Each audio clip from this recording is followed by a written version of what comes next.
Assalamualaikum warahmatullahi wabarakatuh.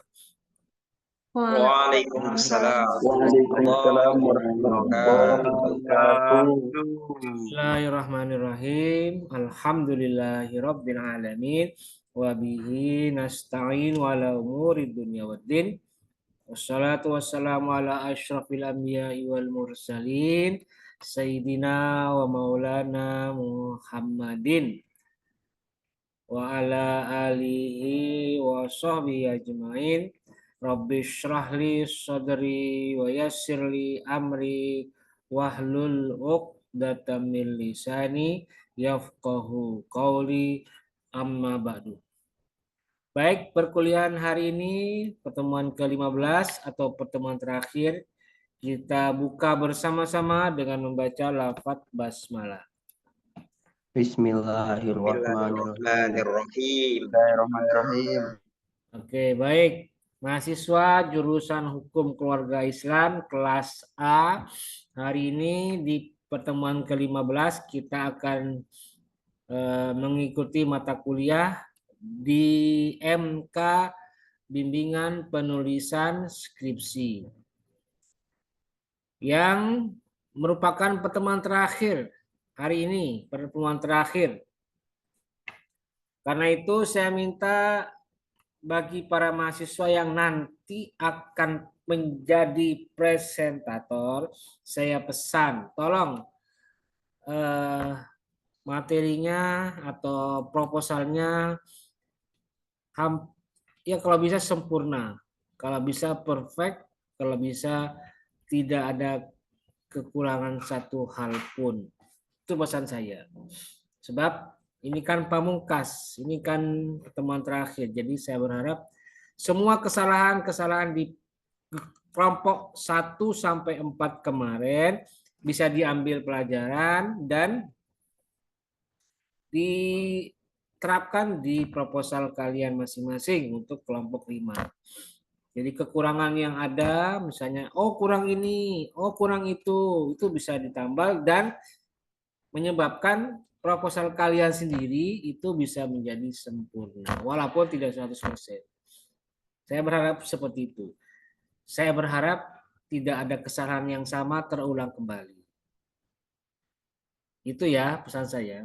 Nah, sebelum saya nanti akan lanjutkan, saya mau ingatkan dulu satu hal penting, yaitu mengenai persiapan UAS yang akan dilaksanakan pada minggu depan, tanggal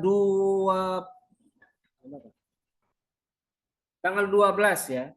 Saya mengingatkan satu hal penting mengenai pelaksanaan UAS, bahwa UAS itu nanti saya tidak bisa hadir di kelas karena ada sesuatu dan lain hal yang menyebabkan saya tidak bisa datang ke Serang. Dan ini berarti UAS kalian MK Bimbingan Penulisan Skripsi itu berdampak jadinya tidak 100% atau tidak sepenuhnya offline. Artinya kebalikan, 100% nanti ujiannya itu online, 100% online. Jadi tidak ada pengawasan seperti yang biasa saya lakukan pada biasanya atau mungkin pada semester yang lalu, di mana saya mengawasi langsung dan kalian ujiannya tetap melalui online. Tidak, karena kondisi sesuatu yang aneh hal menyebabkan saya terpaksa tidak bisa hadir. Dan nanti saya akan pesan bahwa nanti ujiannya bersifat online murni 100%. Nah, karena itu, karena memang kenyataannya ujiannya hanya online, maka saya pesan begini. Saya ingatkan, tolong kerjakan dengan sebaik-baiknya dan hindari adanya ketidakseriusan. Harus serius kalian. Dan yang kedua saya ingatkan, nanti akan ada pertanyaan yang berhubungan dengan kalian wajib mengupload proposal skripsi atau proposal penelitian kalian yang kalian sudah revisi. Jadi begini ya. Kemarin dari kelompok 1 sampai 4 kan saya sudah berikan catatan semuanya. Walaupun tidak apa namanya, tidak satu persatu. Ada yang secara umum, ada yang memang satu persatu. Kayak minggu lalu kan satu persatu. Tapi yang kelompok 2 kalau tidak salah itu tidak bersifat umum ya. Nah, saya minta kalian itu revisi. Direvisi itu semua proposal kalian. Nah, revisiannya, proposal yang sudah direvisi, saya minta kalian nanti upload pada saat UAS. Wajib diupload. Maka dari itu kalian harus persiapkan dari sekarang. Oh, belum saya revisi, Pak. Nah, berarti ada kesempatan kurang lebih 1 minggu ke depan untuk merevisi. Ingat, jadi kalau kalian lupa catatan saya apa, ya, silakan kalian buka saja YouTube saya yang berhubungan dengan mata kuliah bimbingan penulisan skripsi. Ketika saya memberikan masukan, kan saya rekam semuanya itu ya. Dari kelompok 1 sampai 4 sudah saya rekam. Termasuk hari ini saya rekam juga. Jadi silakan kalian buka lagi untuk revisinya bagaimana. Itu ada recordnya, itu ada simpanannya. Dan nanti pada saat setelah kalian revisi baru kalian upload di UAS. Nah, karena itu saya minta kalau kalian ujiannya pakai HP, nanti kalau ujiannya, maka dari itu saya minta filenya atau berkasnya atau dokumennya itu kalian masukkan juga ke HP. Jadi kalau tidak dilampirkan ya berarti gimana caranya untuk kalian upload? Maka dari itu sesuaikan dengan perangkat apa yang kalian lakukan, yang kalian pakai untuk mengikuti UAS. Kalau perangkatnya ya laptop, berarti kalian simpan di laptop. Kalau misalnya perangkatnya itu HP, ya berarti kalian simpan dokumennya di HP. Jadi begitu ya, supaya memudahkan kalian ketika proses mengerjakan UAS. Jadi jangan dipisah-pisah. Kalian ngerjain di HP, tapi filenya ada di laptop, nah gimana? Repot. Dan waktunya hanya 30 menit. Jadi terbatas sekali.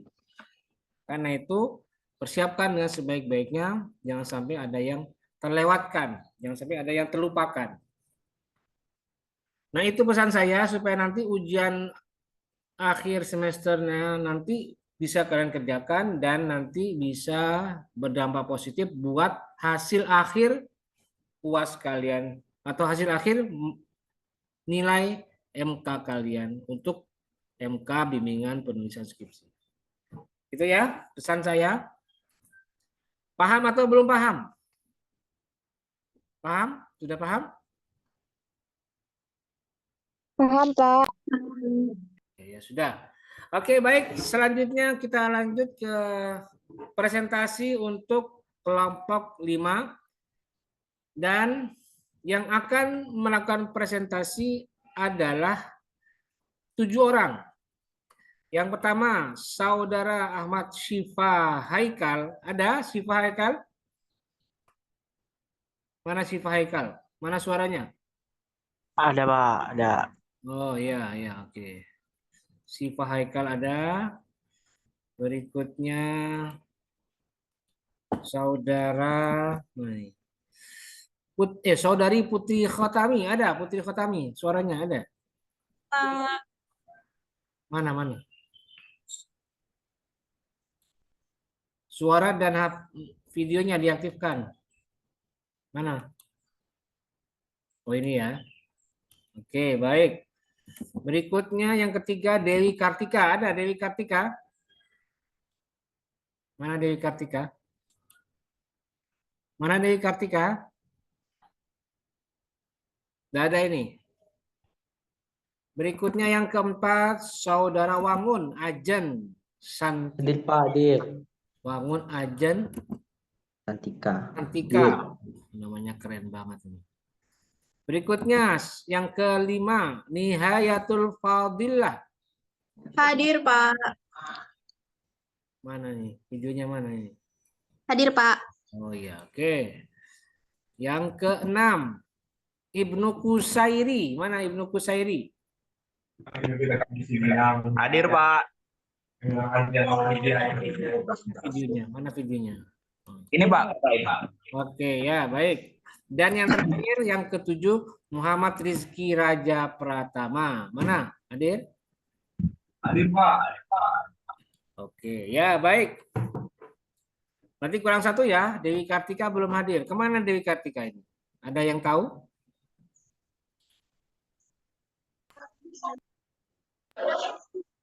Ada yang tahu? Saya aja hadir, Pak. Dewi Kartika, saya tanya mana? Ada yang tahu posisi dia sekarang? Nggak ada yang tahu ya? Oke, sudah. Nah, berikutnya siapa yang akan menjadi moderator? Ada yang sudah saya tunjuk kemarin? Ada? Siapa? Anggriani, Pak. Siapa? Anggriani. Mana nggak dengar saya? Siapa? Anggriani, Bapak. Oh, Anggriani. Mana Anggriani? Saya, Bapak. Mana kamu laptopnya? Sudah belum? Sudah disiapkan belum? Anggri, mana laptopnya kamu? Sebentar, Bapak.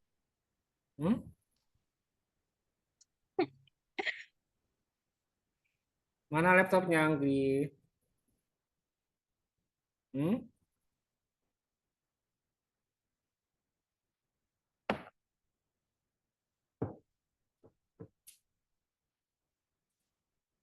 Ayo, mana Anggri? Kok diam aja?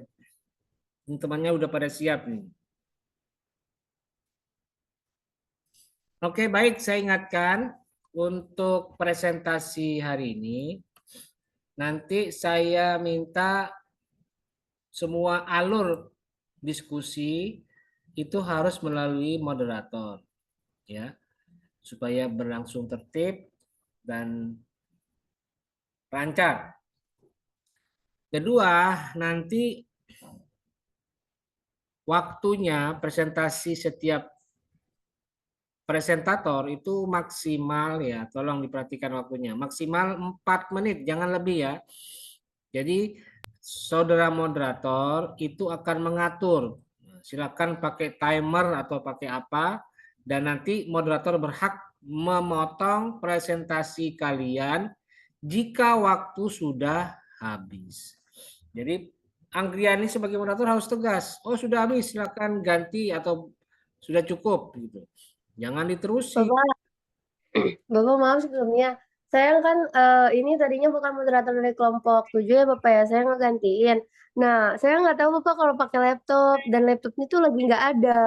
Loh, Tadi saya dadakan dikasih tahunya buat ngegantiin moderator. awalnya Bisa siapa? jadi moderator tuh. Sebentar. Awalnya siapa coba? Yang saya tunjuk atau yang kemarin ditunjuk siapa? Kelompok. Hakim Nazili, Pak. Nah, Hakin Azili kemana Hakin? Ayo, kemana Hakin? Kurang tahu. Kenapa kok tidak bisa tiba-tiba dilemparkan ke Anggriani? Kemana Hakin Nazili coba? Sekarang gini deh, siapa yang punya laptop saat ini dan ada di tempat yang mudah terjangkau atau di kampus misalnya, siapa yang punya? Arsi, Pak.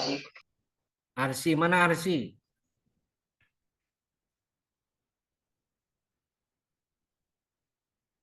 Hah? Mana Arsi? Coba. Saya nggak punya laptop, Pak. Tuh. Tadi yang ngomong Arsi siapa itu? Udah sekarang siapa coba ayo? Biar cepat nih, jangan lama-lama cuma ini doang. Ya udah Pak, saya lagi aja Pak. Siapa? Agis Pak. Oh, Nuragis ya, oke. Nuragis ya. Ya kirim proposalnya ya. Ya. Yang mau presentasi. Siap. Oke, baik. Silakan kita akan memulai presentasi kelompok 5 hari ini dan tolong diingat batas waktu maksimal 4 menit ya. 4 menit saja, jangan lebih. Dan tolong Siap, Pak. akan mengatur lalu lintas presentasi dan tanya jawab. Silakan, saya persilakan Saudara Abdullah Nuragis. Baik, terima kasih pada Bapak dosen pengampu kita dari mata kuliah bimbingan skripsi. Langsung aja kepada para presentator diharapkan mengirim semua proposalnya ke saya via WhatsApp. Ditunggu ya, ntar nunggu proposal masuk dulu ya.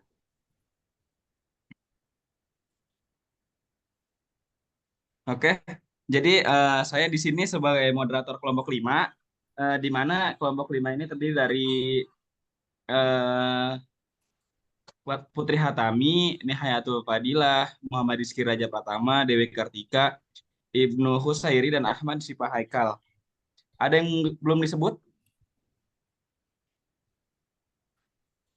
Ada yang belum disebut atau ada disebut semua? Wangun udah belum? Oh, mau Wangun juga ya? Ya. Ya, Mas Saudara Wangun juga. Oke, baik. Untuk mempersingkat waktu, saya ingatkan kembali kepada semua presentator bahwa eh, presentasikan presentasikan proposal kalian dengan waktu 4 menit aja. Eh, Jelaskan secara singkat dan detail. Jadi nggak usah perlu waktu lama-lama dan berlama-lama di latar belakang. Baik kepada kelompok 5, untuk presentator pertama, kepada Saudari Putri Hatami, eh, kepadanya saya persilahkan.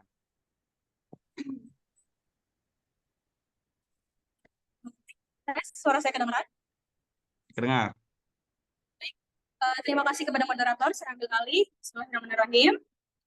Assalamualaikum warahmatullahi wabarakatuh. Mas saya Putri Hatami. Di sini saya akan presentasikan proposal saya yang berjudul analisis pengabulan izin poligami dengan alasan istri mengalami gangguan jiwa. Studi analisis perkara terhadap putusan perkara nomor 339 garis miring PDTG garis miring 2024 garis miring PASRG di Pengadilan Agama Serang. Di dalam proposal ini saya akan menjelaskan mengenai pengabulan izin poligami. Nah, dalam perkara ini mengingat undang-undang tidak menyebutkan gangguan jiwa sebagai alasan poligami, maka yang menjadi pertanyaan peneliti ialah apakah gangguan jiwa tersebut dapat dikiaskan dengan syarat yang ada dalam pasal 4 ayat 2 Undang-Undang Perkawinan, yaitu istri tidak dapat menjalankan kewajibannya sebagai istri atau istri dapat mendapat cacat badan atau penyakit yang tidak dapat disebutkan. Berdasarkan kasus tersebut, maka saya peneliti itu tertarik untuk mengetahui keadaan sebenarnya dalam menyelesaikan perkara tersebut. Untuk itu diperlukan penelitian dan analisa terhadap hasil putusan dari Pengadilan Agama dalam bentuk skripsi dengan judul analisis pengabulan izin poligami dengan alasan istri mengalami gangguan jiwa. Perumusan masalah yang pertama ialah bagaimana tinjauan undang-undang perkawinan terhadap perkara izin poligami dengan alasan istri mengalami gangguan jiwa. Kemudian yang kedua, bagaimana tinjauan fikih terhadap izin poligami dengan alasan istri mengalami gangguan jiwa. Dan yang ketiga adalah apa dasar hukum pertimbangan hakim dalam mengabulkan permohonan izin poligami karena istri mengalami gangguan jiwa. Nah, fokus penelitian saya ini khusus dikarenakan perkara PA itu banyak, khusus untuk perkara nomor 339 garis miring PDTG garis miring 2024 garis miring PASRG yang berkaitan dengan alasan istri mengalami gangguan jiwa ini. Dengan tujuan penelitian ini untuk mengetahui tinjauan undang-undang perkawinan terhadap perkara izin poligami dengan alasan istri mengalami gangguan jiwa. Kemudian yang kedua untuk mengetahui tinjauan fikih terhadap izin poligami dengan alasan istri mengalami gangguan jiwa. Kemudian yang ketiga untuk mengetahui dasar hukum pertimbangan hakim dalam mengabulkan permohonan izin poligami karena istri yang mengalami gangguan jiwa. Manfaat penelitian yang pertama itu secara teoritis untuk mengembangkan ilmu pengetahuan mengenai ketentuan izin poligami dalam peraturan perundang-undangan. Manfaat praktisnya itu sebagai referensi bagi praktisi hukum serta memberikan informasi bagi masyarakat pada umumnya tentang ketentuan hukum dan perundang-undangan yang mengatur tentang poligami.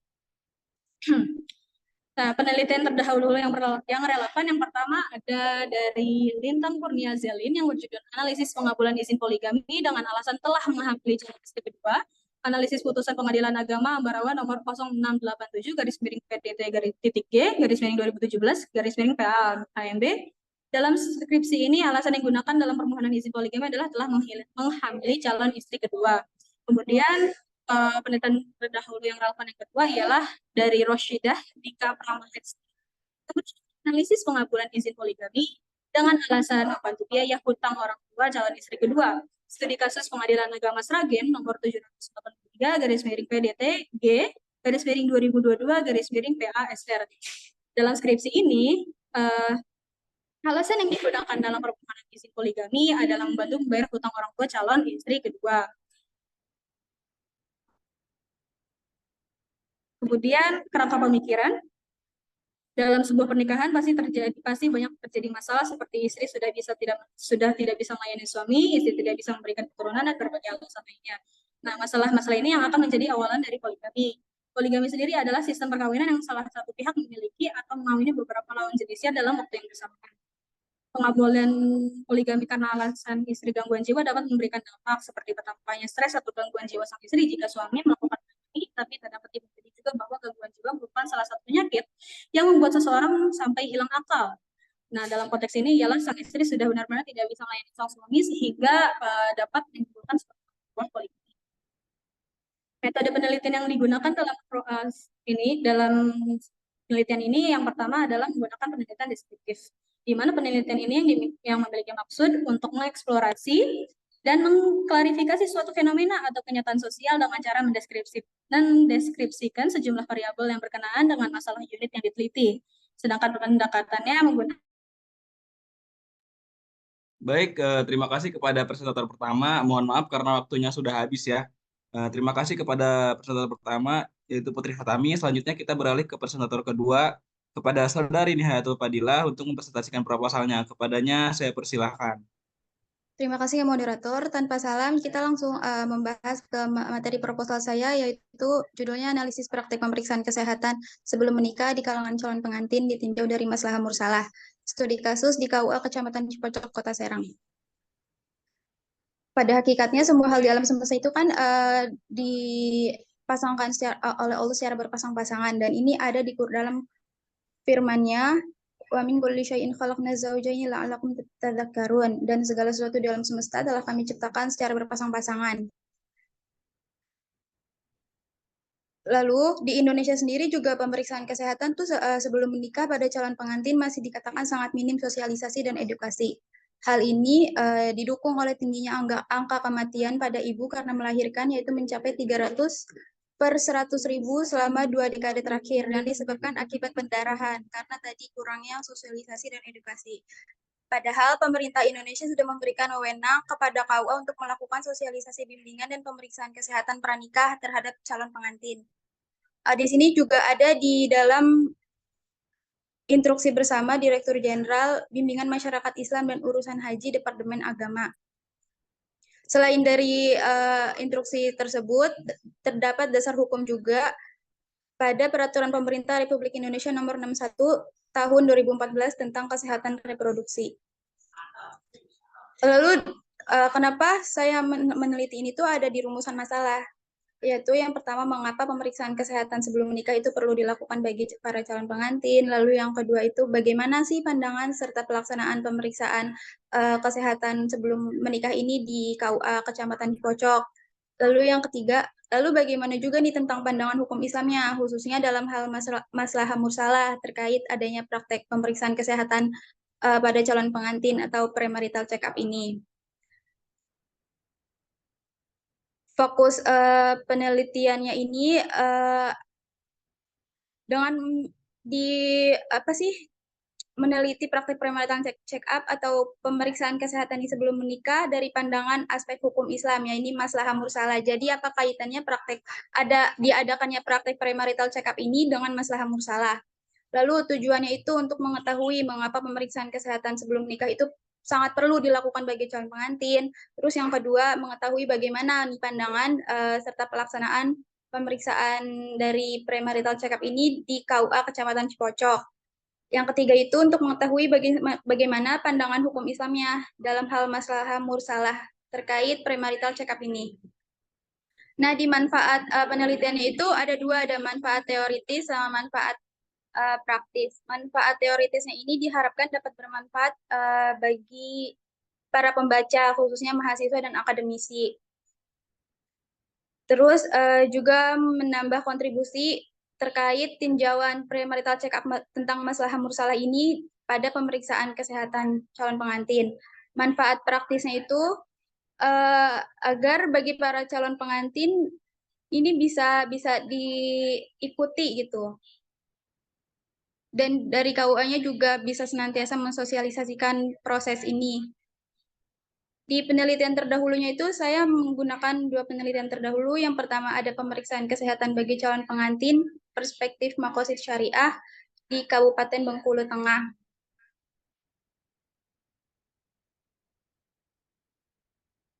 Penelitian ini menggunakan perbedaannya itu dengan penelitian saya. Di penelitian ini menggunakan tinjauan hukum Islam dari segi Makosid Syariah, sedangkan di saya itu dari segi maslahah mursalah. Dan juga dari studi kasusnya itu berbeda. Lalu yang kedua itu ada urgensi pemeriksaan kesehatan pranikah sebagai upaya membentuk keluarga yang harmonis. Nah, ini persamaannya itu ada di premarital check up-nya dan perbedaannya itu ada di upayanya.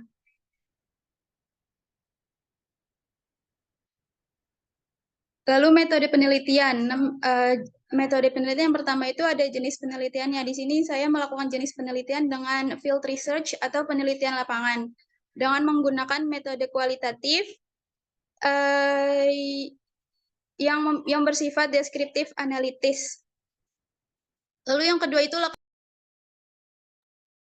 Baik, terima kasih kepada presentator kedua. Mohon maaf karena waktunya sudah selesai ya. Jadi kita alihkan kepada presentator ketiga. Kepada presentator ketiga yaitu Saudara Muhammad Rizky Raja Pratama. Saya persilakan. Baik, terima kasih pada moderator atas waktunya. Di sini saya akan mempresentasikan terkait judul proposal saya yang mana berjudul Pernikahan Dini karena Perjodohan berdasarkan Hukum Perkawinan Islam dan Undang-Undang TPKS nomor 12 tahun 2022. Studi kasus Desa Bojong Catang, Kecamatan Tunjung Taya, Kabupaten Serang. Baik, di sini langsung ke mengenai pemaksaan perkawinan menurut Undang-Undang Republik Indonesia nomor 12 tahun 2022 tentang tindak pidana kekerasan seksual termasuk ke dalam tindak pidana kekerasan seksual. Nah, pemaksaan perkawinan ini bertentangan dengan undang-undang dan hukum yang berlaku karena dapat merusak masa depan seorang anak maupun perempuan. Nah, pemaksaan perkawinan ini adalah praktik perkawinan yang salah satu pihak mengalami paksaan. Biasanya terjadi kepada perempuan sebagai pihak dianggap melakukan pelanggaran adat atau alasan tertentu lainnya terkait dengan hukum adat berlaku di komunitas tempat pasangan tersebut tinggal. Nah, berdasarkan pemaparan di atas, penulis ini tertarik mengkaji perjodohan pernikahan dini dengan judul Pernikahan Dini karena Perjodohan berdasarkan Hukum Perkawinan Islam dan Undang-Undang TPKS nomor 12 tahun 2022. Studi kasus Desa Bojong Catang, Kecamatan Tunjung Taya, Kabupaten Serang. Nah, perumusan masalah. Adapun perumusan masalah di sini yang pertama yaitu bagaimana hukum Islam mengatur pernikahan dini akibat perjodohan. Yang kedua, bagaimana pengaturan pernikahan dini dalam Undang-Undang TPKS nomor 12 tahun 2022. Tujuan penelitian. Terkait tujuan penelitian di sini mencakup beberapa diantaranya. Yang pertama yaitu untuk mengetahui tinjauan hukum Islam mengatur pernikahan dini akibat perjodohan. Yang kedua, untuk mengetahui bagaimana pernikahan dini akibat perjodohan dalam Undang-Undang TPKS nomor 12 tahun 2022. Nah, manfaat penelitian di sini yang pertama, secara teoritis dapat memberikan manfaat terhadap pengembangan ilmu serta dapat mendorong para mahasiswa lain dan menambah bahan pustaka mengenai analisa terhadap penelitian ini. Yang kedua, secara praktis, bagi penulis menemukan pengetahuan dan memperoleh pemahaman tentang bagaimana tinjauan hukum Islam dan Undang-Undang TPKS terhadap pernikahan dini akibat perjodohan. Yang kedua, B, bagi pembaca sebagai asumsi pemikiran untuk menyelesaikan masalah-masalah dalam kasus konkret sehingga dapat memberikan masukan kepada para penegak dalam penyelesaian suatu kasus.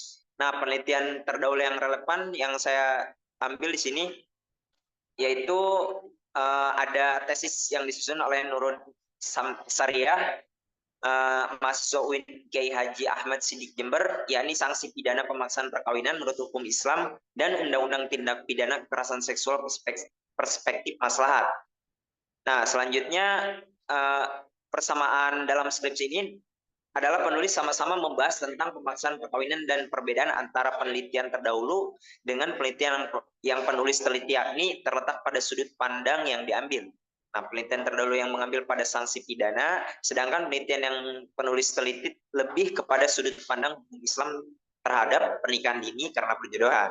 Kerangka pemikiran ini, adapun kerangka pemikiran ini dari begitu banyaknya perintah Allah dan Nabi untuk pelaksanaan perkawinan, maka pernikahan itu perbuatan yang lebih disenangi Allah dan Nabi untuk dilakukan. Atas dasar itulah hukum pernikahan menurut asalnya adalah sunnah menurut pandangan jumhur ulama. Namun dalam melakukan pernikahan itu juga melihat kondisi serta situasi yang melingkupi suasana pernikahan itu berbeda pula hukumnya. Ada sunnah, makruh, wajib, haram, mubah. Nah, metode penelitian yang pertama yaitu penulis menggunakan pendekatan deskriptif kualitatif dalam persiapan karya ilmiah ini. Selanjutnya, lokasi penelitian di Desa Bojongnyatang, Kecamatan Tanjung Teja, Kabupaten Serang. Sumber data yang pertama itu data primer. Ada informasi penting dapatkan melalui topik dengan menggunakan instrumen estimasi atau perangkat pengumpulan informasi. Sumber utama dari informasi yang diinginkan adalah subjek. Yang kedua, data sekunder. Data sekunder merupakan data yang diperoleh penulisan melalui penelitian kepustakaan, yaitu pengumpulan data yang diperoleh dari berbagai data yang berhubungan dengan penelitian berupa buku-buku, data dari perpustakaan, dan literatur yang berkaitan dengan masalah penelitian. Selanjutnya, pendekatan penelitian. Dalam pendekatan ini, penulis memilih pendekatan penelitian kualitatif dengan studi kasus. Karena isu yang dibahas. Baik, terima kasih kepada presentator ketiga. Mohon maaf karena waktunya sudah selesai. Terima kasih atas pemaparannya. Selanjutnya kita beralih kepada presentator selanjutnya, yaitu kepada Saudari Dewi Kartika. Kepadanya saya persilakan. Baik, langsung saja. Di sini saya mengambil judul tentang Praktik Adopsi Muslim Indonesia dalam Perspektif Undang-Undang Nomor 35 Tahun 2014 tentang Perlindungan Anak dan Kompilasi Hukum Islam. Studi kasus di Kota Serang. Salah satu tujuan dari perkawinan adalah untuk memperoleh keturunan yang sah. Maka perkawinan sendiri ialah merupakan suatu hal yang sakral di dalam agama. Nah, keinginan memiliki anak atau memiliki keturunan adalah suatu hal yang senantiasa dimiliki manusia secara alamiah. Namun, untuk mewujudkan hal demikian, terkadang memiliki beberapa kendala dan terhalang berbagai faktor, baik secara biologis maupun faktor-faktor lainnya yang menghambat proses kehamilan ataupun keturunan. Lalu, di sini menurut KBBI, adopsi ialah pengangkatan anak orang lain sebagai anak sendiri. Lalu dalam peraturan pemerintah nomor 54 tahun 2007 tentang pelaksanaan pengangkatan anak, bahwa adopsi atau pengangkatan anak adalah suatu perbuatan hukum yang mengalihkan seorang anak dari lingkungan kekuasaan orang tua atau wali yang sah atau orang lain yang bertanggung jawab atas perawatan, pendidikan, dan membesarkan anak tersebut ke dalam tanggung jawab terhadap si anak ini. Nah, tanggung jawab baik beralihnya kepada orang tua yang mengangkatnya. Sedangkan pada pasal 39 Undang-Undang Nomor 35 Tahun 2014 bahwa pengangkatan anak tidak memutuskan hubungan darah antara anak dan si orang tuanya ini. Nah, orang tua kandung masih akan tetap memiliki hubungan nasab dengan anaknya. Lalu di dalam hukum Islam juga pengangkatan anak tidak boleh membawa perubahan hukum di bidang nasabnya, wali muwali, dan mewarisnya. Nah, pengangkatan anak sendiri dalam hukum Islam memperbolehkan pengangkatan anak asalkan tidak memutuskan hubungan darah dengan si orang tua kandungnya. Nah, lalu di sini ada perumusan masalah yang telah diuraikan. Itu yang pertama ada bagaimana praktik adopsi dalam perspektif hukum Islam dan Undang-Undang Nomor 35 Tahun 2014. Dan yang kedua ada apa dampak hukum bagi masyarakat yang mengadopsi anak tanpa menggunakan prosedur perundang-undangan. Nah, tujuan dari penelitian ini adalah yang pertama untuk mengetahui adopsi dalam perspektif hukum Islam, dan yang kedua ada untuk mengetahui dampak hukum bagi masyarakat yang mengadopsi anak tanpa menggunakan prosedur perundang-undangan. Nah, Lalu ada fokus penelitian. Nah, fokus penelitian ini ada pada praktik adopsi menurut hukum Islam dan Undang-Undang Nomor 35 Tahun 2014 serta lokasi penelitiannya di Kota Serang. Nah, lalu ada manfaat penelitian. Yang pertama ada secara teoritis. Nah, lalu secara teoritis. Nah, penelitian ini dapat menambah bahan ilmu, khazanah ilmu, dan sumber referensi bagi penerus yang nanti akan melanjutkan penelitian ini serupa sebagai penambahan ilmu di waktu mendatang, serta dapat mendapat wawasan ilmu dan pengetahuan bagi masyarakat mengenai praktik adopsi menurut hukum Islam dan Undang-Undang Nomor 35 Tahun 2014 tentang perlindungan anak. Dan yang kedua ada secara praktis. Yang pertama ada hasil dari penelitian ini dapat memberikan referensi bagi masyarakat mengenai praktik adopsi menurut hukum Islam dan Undang-Undang Nomor 35 Tahun 2014 tentang perlindungan anak. Dan yang kedua, ada hasil penelitian ini menjadi kontribusi karya ilmiah dalam memahami urgensi dari praktik adopsi menurut hukum Islam dan Undang-Undang Nomor 35 Tahun 2014 tentang perlindungan anak. Lalu di sini ada penelitian terdahulu yang relevan. Nah, penelitian ini mengenai praktik adopsi atau pengangkatan anak, di mana masyarakat masih menggunakan pelik. Oleh karena itu, menarik untuk diteliti. Pasalnya terkait peraturan perundang-undangan tentang adopsi anak yang sudah cukup lama, aturan ini diundangkan sejak 2002 yang kemudian diperbarui pada tahun 2014, tetapi masih belum secara menyeluruh. Baik, terima kasih kepada Dewi Kartika. Mohon maaf karena waktunya sudah selesai. Kita beralih ke presentator selanjutnya. Presentator selanjutnya akan dijelaskan, proposal selanjutnya akan dijelaskan oleh presentator selanjutnya, yaitu Ibnu Khusairi. Kepada saudara Ibnu Khusairi, saya persilakan.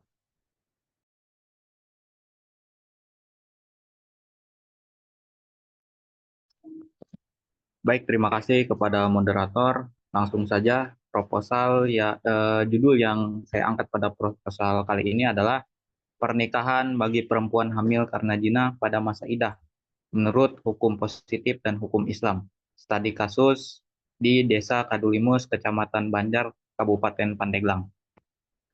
Nah, pernikahan merupakan sebuah ikatan suci antara dua insan yang dipersatukan berdasarkan cinta dan kasih sayang untuk membina keluarga yang sakinah, mawadah, dan warahmah. Di balik momen sakral ini terdapat berbagai latar belakang yang mendorong kedua insan untuk menikah. Salah satunya adalah pernikahan by accident atau pernikahan yang terjadi karena kecelakaan. Biasanya pernikahan ini terjadi karena kehamilan yang tidak terduga, kemudian pasangan tersebut terpaksa menikah untuk menghindari stigma sosial yang terjadi di masyarakat.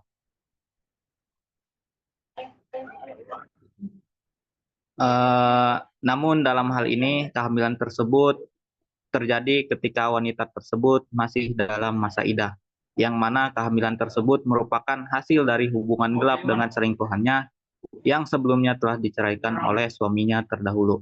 Sehingga wanita tersebut diwajibkan untuk menjalani masa idah selama 3 kali suci dengan sekurang-kurangnya 90 hari. Kemudian pada saat menjalani masa idah, wanita tersebut diketahui hamil oleh laki-laki lain. Dengan demikian, pihak keluarga mendorong keduanya untuk melangsungkan pernikahan dengan tujuan agar terhindar dari stigma buruk di masyarakat. Oleh karena itu, permasalahan dalam penelitian ini membahas mengenai keberlakuan masa idah bagi perempuan hamil karena zina serta keabsahan perkawinan yang dilakukan oleh perempuan hamil tersebut menurut perspektif Islam dan hukum positif. Nah, rumusan masalahnya adalah: 1. Bagaimana keabsahan hukum pernikahan bagi perempuan yang hamil karena zina pada masa idah menurut hukum positif. Yang kedua adalah bagaimana keabsahan hukum pernikahan bagi perempuan yang hamil karena zina pada masa idah menurut hukum Islam. Kemudian bagaimana idah bagi perempuan yang hamil karena zina pada masa idah. Dan yang terakhir adalah bagaimana nasab anak tersebut. Nah, tujuan dari penelitian ini tidak jauh berbeda dengan rumusan masalah yang tadi saya sebutkan. Yang pertama adalah mengetahui keabsahan hukum pernikahan bagi perempuan hamil karena zina pada masa idah menurut hukum positif. Yang kedua adalah mengetahui keabsahan hukum pernikahan bagi perempuan yang hamil karena zina pada masa idah menurut hukum Islam. Yang ketiga adalah memahami masa idah bagi perempuan yang hamil karena zina pada masa idah, kemudian mengetahui nasab anak tersebut. Nah, manfaat dari penelitian ini yang pertama adalah memberikan kontribusi terhadap pemahaman hukum Islam dan hukum positif di Indonesia terkait pernikahan bagi perempuan hamil akibat zina pada masa idah. Yang kedua adalah memberikan masukan bagi pembuat kebijakan dalam menyusun aturan dan regulasi terkait pernikahan bagi perempuan hamil akibat zina pada masa idah. Dan yang terakhir adalah meningkatkan kesadaran masyarakat tentang hukum dan konsekuensi pernikahan bagi perempuan hamil akibat zina pada masa idah. Selanjutnya adalah penelitian terdahulu yang relevan. Yang pertama adalah artikel yang ditulis oleh Nida Ralintija yang berjudul Perkawinan bagi Perempuan Hamil dalam Masa Idah. Studi kasus penetapan Pengadilan Agama nomor 0384-PDT P-201-PA.TA.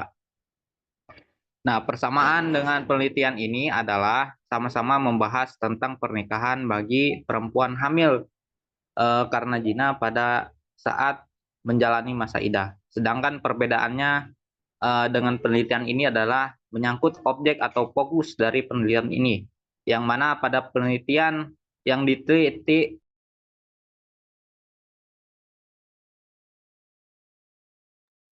Baik, mohon maaf kepada Saudara Ibnu, waktunya sudah selesai.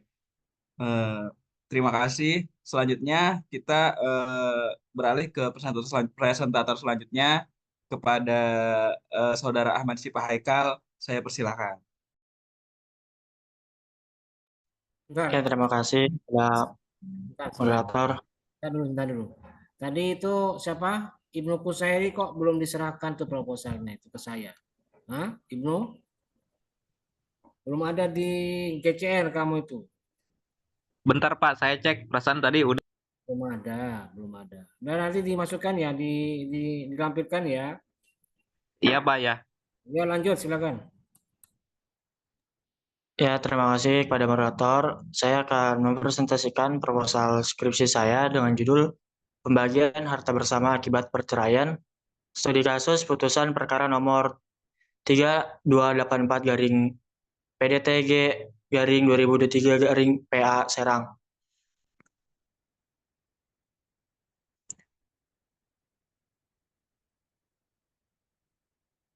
Dalam Undang-Undang Nomor 1 Tahun 1974 tentang Perkawinan, Pasal 1 bahwa perkawinan adalah ikatan lahir batin antara seorang pria dan seorang wanita sebagai suami istri untuk menciptakan keluarga yang bahagia dan abadi berdasarkan ketuhanan yang Maha Esa. Dalam keluarga, ayah berperan besar dalam menentukan perilaku keluarga bagaimana anggota keluarga berhubungan dengan masyarakat. Setiap perkawinan dalam satu ikatan tidak akan terlepas dari adanya percampuran harta antara suami dan istri. Harta dalam perkawinan merupakan persoalan yang sensitif dalam rumah tangga. Apabila tidak dimitigasi dengan musyawarah, maka akan terjadi sengketa antar pasangan dan dapat mengakibatkan perceraian. Akibat dari adanya perceraian adalah muncul persoalan harta bersama, di mana banyak pasangan yang memandang biasa saja mengenai harta bersama karena dianggap hal yang lumrah. Sini rumusan masalahnya adalah yang pertama, bagaimana pengaturan pembagian harta bersama berdasarkan Undang-Undang Kompilasi Hukum Islam. Yang kedua, bagaimana putusan hakim dalam menentukan pembagian harta bersama dalam putusan perkara nomor 3284-PDTG-2023-PA Serang. Fokus penelitian adalah untuk mengetahui pembagian harta bersama menurut Undang-Undang Kompilasi Hukum Islam. Kemudian tujuan penelitian adalah untuk mengetahui putusan hakim dalam menentukan harta bersama dalam putusan 3284-PDTG-2023-PA Serang. Selanjutnya yaitu manfaat penelitian. Diharapkan penulisan penelitian ini dapat memberikan penjelasan kepada masyarakat tentang latar belakang munculnya putusan nomor 4/PDT-J/2023/PA Serang. Kemudian penelitian terdahulu yang relevan yang pertama yaitu oleh Arsilia Rifda dengan judul penelitian Pembagian Harta Gono Gini atau Harta Bersama dalam Perspektif Hukum Islam dan juga Hukum Positif. Dan yang kedua yaitu ada penelitian dilakukan oleh Anandin Ayu Putri Anisti dengan judul Pembagian Harta Bersama Akibat Perceraian. Kerangka berpikir yaitu adalah perkawinan, hubungan antara seorang laki-laki dan seorang perempuan untuk menjalin sebuah komitmen dalam satu ikatan untuk hidup sebagai suami dan istri. Kedua yaitu ada perceraian. Perceraian merupakan terputusnya perkawinan secara sah sebelum putusan menceraikan istri ataupun istri mengajukan perceraian atau memohon cerai. Selanjutnya yaitu harta bersama merupakan harta yang timbul akibat perkawinan yang didapat oleh suami istri pada masa perkawinan dan diatur dalam peraturan perundang-undangan tentang harta bersama dalam perkawinan. Dasar hukum harta bersama yaitu yang pertama adalah Undang-Undang Perkawinan pasal 35 ayat 1 dan yang kedua yaitu KUH Perdata pasal 119. Metode penelitian. Jenis penelitian ini menggunakan pendekatan penelitian kualitatif. Penelitian ini merupakan penelitian yuridis normatif. Yang kedua yaitu ada sumber bahan hukum. Bahan hukum sekunder yang digunakan dalam penelitian ini adalah resensi buku, pendapat para ahli, dan juga artikel.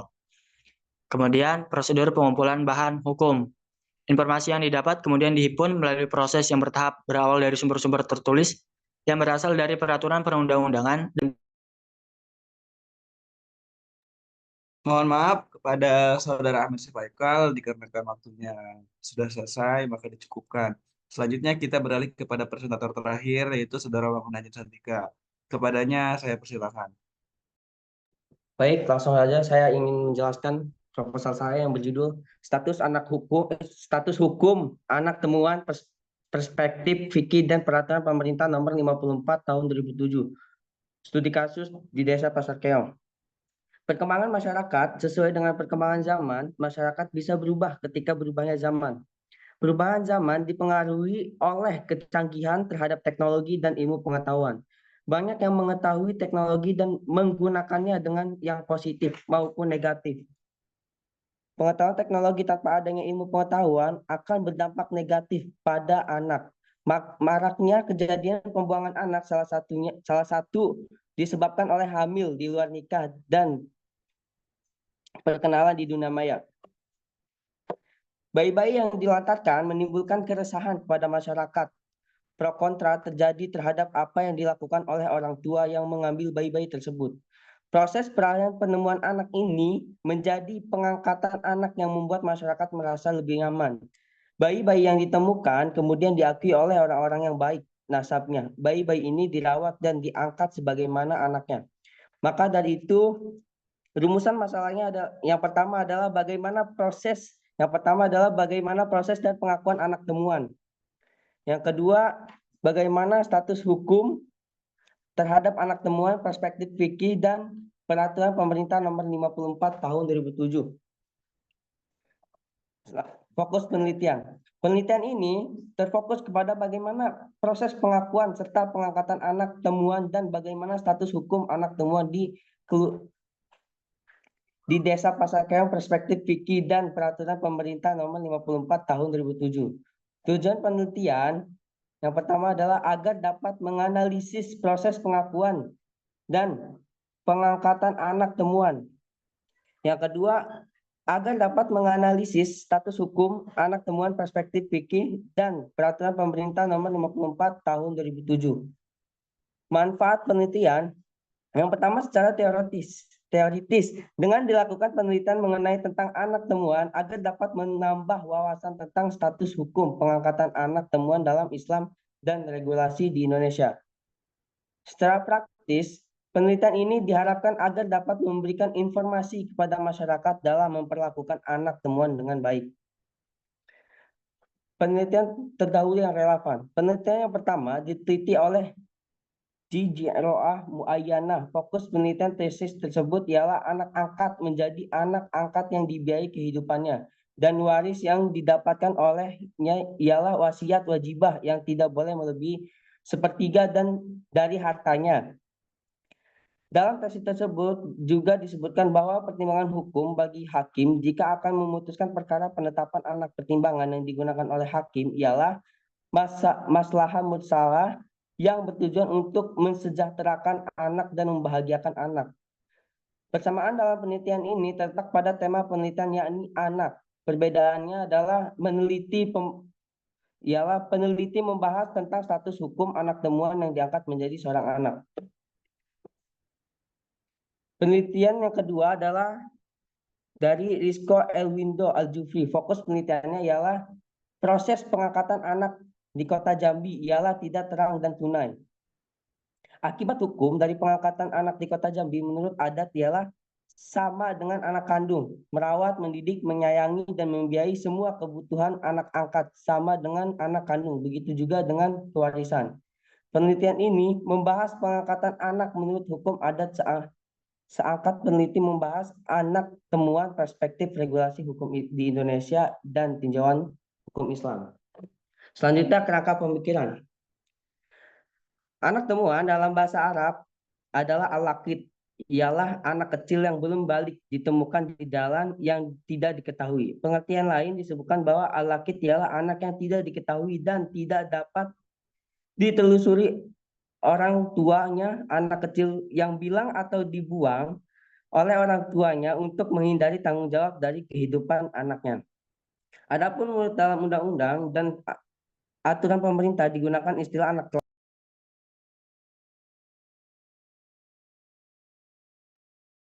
Baik, terima kasih kepada Saudara Wangun.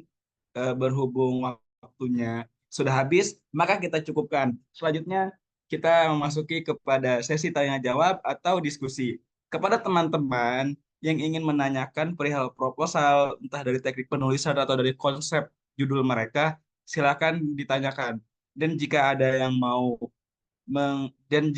mengganjal mengenai teknik-teknik penulisan yang telah dipaparkan oleh presentator di proposalnya, dipersilahkan juga. Baik, teman-teman, jika ada yang ditanyakan atau ada ingin yang menanggapi proposal presentator, saya persilahkan.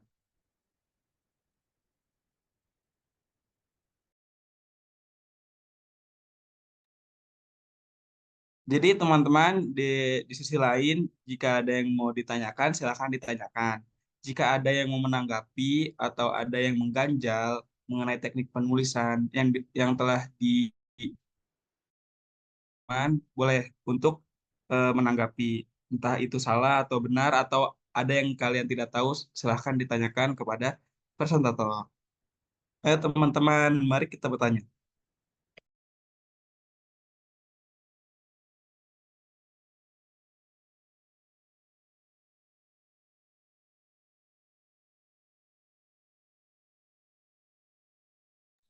Ayo silakan yang mau bertanya, jangan hanya diam. Ini pada matiin video semua ini, jangan pada tidur ini.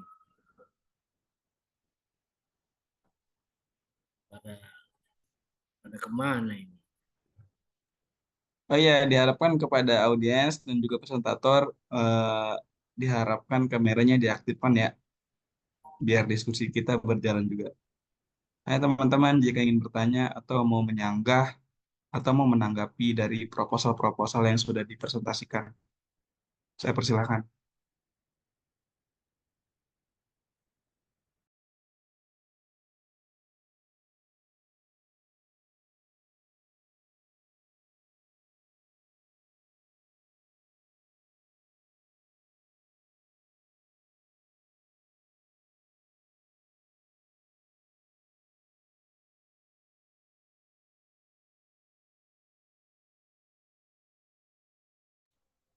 Ayo silakan. Wah, tidak ada yang bereaksi. Agus barangkali yo. Atau yang lain, Irfan Fauzi, kemana Irfan Fauzi ini?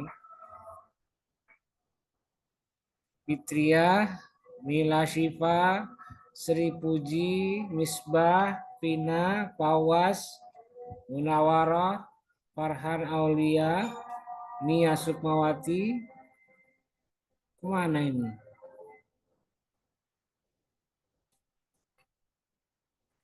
Jangan lagi pada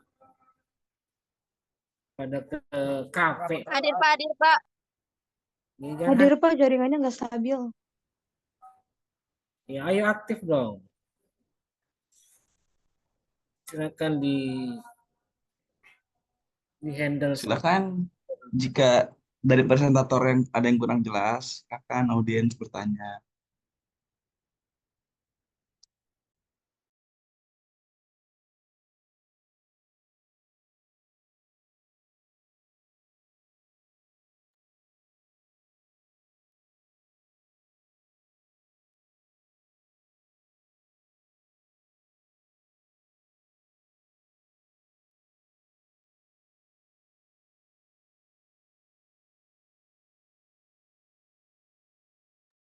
Selain itu, jika teman-teman ada yang sudah paham juga bisa menyanggah proposal-proposal yang telah dipresentasikan.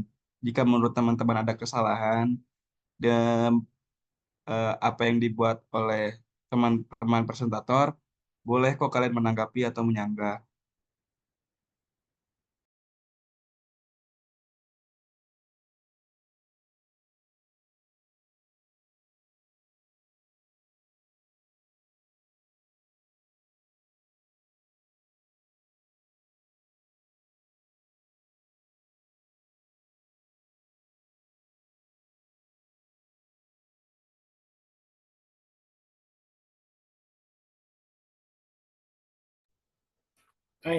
Nggak ada yang memberikan pertanyaan ya, ada yang merespon ini. Ya sudahlah kalau gitu. Ditutup aja, nanti serahkan ke saya udah. Yuk. Oke, Pak. Baik. Terima kasih kepada para presentator dan para audiens atas perhatiannya. Terima kasih. Saya mohon maaf jika ada kesalahan kata dalam memimpin diskusi ini. Selanjutnya saya serahkan kepada dosen pengampu kita. Kepada Bapak Haris Lumita, saya persilakan. Oke, baik ya. Saya ingin membuat kesimpulan atas hasil dari semua presentator yang sudah menyampaikan proposalnya. Oke, baik. Yang pertama, saya share dulu ya. Saya share dulu.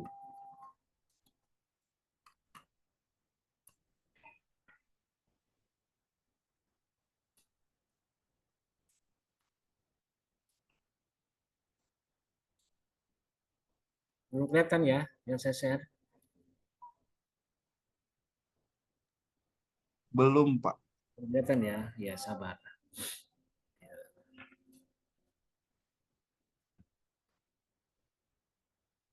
Belum kelihatan? Ya, sabar ya. Masih loading. Loading. Nah, ini ya. Sudah ya, udah muncul ya. Oke, perhatikan. Sudah, Pak. Yang pertama, Saudari Putri Khotami. Putri Khotami ya. Mana Putri Khotami? Yap. Ya, perhatikan. Analisis pengabulan izin poligami dengan alasan istri mengalami gangguan jiwa. Studi analisis perkara, ini analisis yuridis ya. Putusan nomor 339 PDTG 2020 PA Oke. Catatan saya adalah yang pertama, ini nih, cara penulisannya nih, kan saya ingatkan, menjorok masuk ke dalam 1,5, tapi pada baris berikutnya balik ke paling kiri, gitu ya Putri. Halo Putri, paham? Ya Pak, ya Pak, paham. Oh, ya. Terus yang kedua, Pedoman penulisan catatan kaki kamu tidak ikuti. Ini masih ada ini. Titik triwulan tutik. Hukum perdata dalam sistem hukum nasional. Kan harusnya dimiringkan. Kayak ini yang di bawah ini. Ini masih belum miring ini. Dan juga HLM. Itu bukan HLM tapi H. Sama. Yang bawah sudah bagus. Tapi yang nomor 1 ini yang masih tidak sesuai. Gitu ya. Ya, Pak. Tuh penulisannya. Sama itu ke bawah itu. Berikutnya ini juga masih ada yang salah ini. Apa ini maksudnya? Ini kesalahannya apa ini kira-kira? Yang ini nih. Footnote ini nih. Surjono Sukanto. Kamus Hukum Adat. Alumni, Bandung, cetakan ke-1, 2009, H2006. Salahnya di mana ini, Putri? Ya, Pak. Salahnya di mana ini? Coba. Iya, bagian alumnus ya, mungkin Pak. Ya, ini kan, Oh, nggak ada ini ya, apa tanda kurungnya Bandung gitu ya? iya, dan ini mana? Alumni ini kotanya apa percetakannya? Cetakannya. Ya, berarti kan harusnya kota dulu, baru koma, baru percetakannya, koma, tahun cetakan. Terus cet ke-1 ini harusnya di mana? Taruh di mana nih kira-kira ini?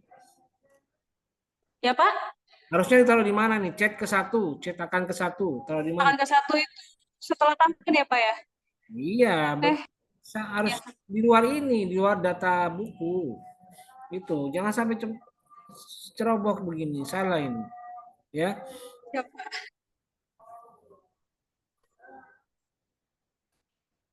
Nah, sekarang saya mau tanya, rumusan masalah. Ya. Ya, ini coba, apa dasar hukum pertimbangan hakim dalam mengabulkan permohonan izin poligami karena istri mengalami gangguan jiwa? Kalau kamu bertanya apa dasar hukumnya, maka jawabannya harusnya gimana? Apa jawabannya kira-kira? Jawabannya harusnya? Ya apa? Apa jawabannya? Oh iya.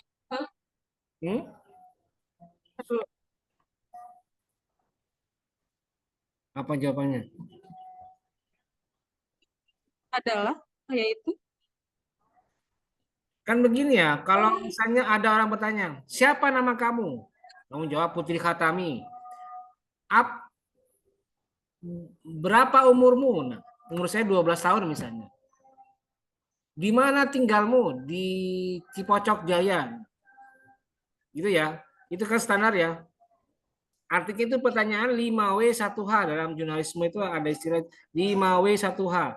Maka kalau ada pertanyaan dengan model 5W1H, maka jawabannya sudah langsung singkat. Cet, selesai. Tidak ada uraian tambahannya.